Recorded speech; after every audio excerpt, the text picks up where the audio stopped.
homework tonight. Boys and girls, do you think humans are still evolving? Now, what kind of question is that? Doesn't that question assume that evolution has happened? What if a kid doesn't believe in evolution? How's he supposed to do his homework tonight? That question does not teach him how to think critically. That teaches him what to think, not how to think. And when the kid gets done with this course, he's going to think he knows how to think. But he doesn't. He knows how to be told what to think. Brainwashing at taxpayer expense.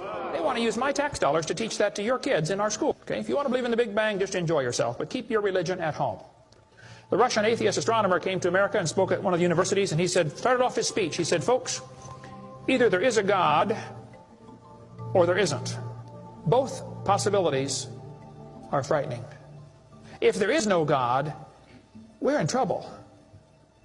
But if God made the world, He owns it. That means He makes the rules. You see, if there is a God, we better find out who He is, and find out what He wants, and do what He says. The ancients viewed their world, say a disk, covered by a dome. And we call this in English a firmament. And in the firmament is where all the stars and the planets were hung. Almost all ancient cultures believed their universe existed in a dome similar to this one.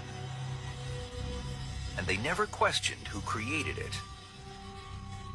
The ancients assumed that there was a god or gods responsible for the creation and the maintenance of the universe.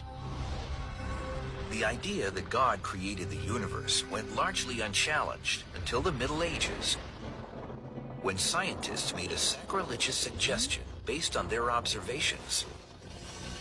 The sun, not the earth, was at the center of the universe.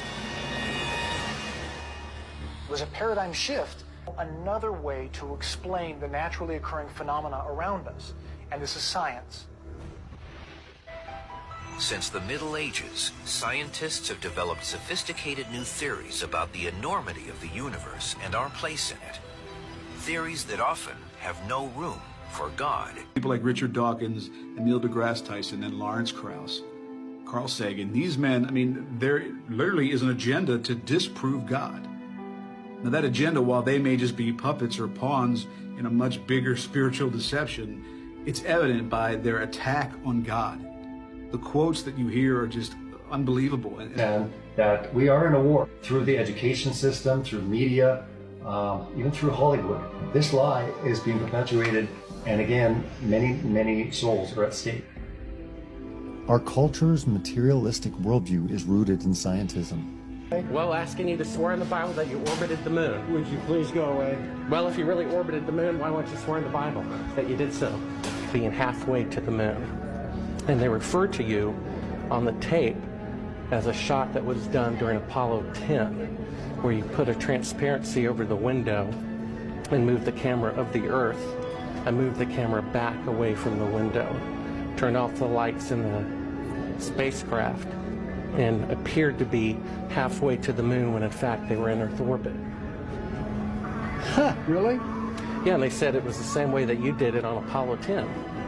So we wanted to give you the opportunity to put your left hand on the Bible, to raise your right hand, to swear to God. Stick it in your ear. Well, you were giving an opportunity to swear to God under oath that you walked on the moon. I don't do that kind of thing. Well, if you really walked on the moon, what's the problem of swearing to God that you did?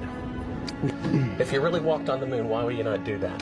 So why don't you just put the end to the record in the argument and put your hand on the Bible, swear to God you walked on the moon.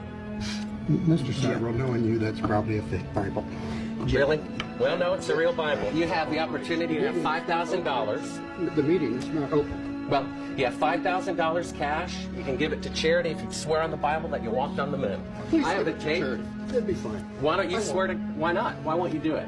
So why don't you put your hand on the Bible and swear to God that you walked on the moon? Mr. Seibel isn't going to fool of himself in front of the world. Mr. Seibel, you do not deserve answers.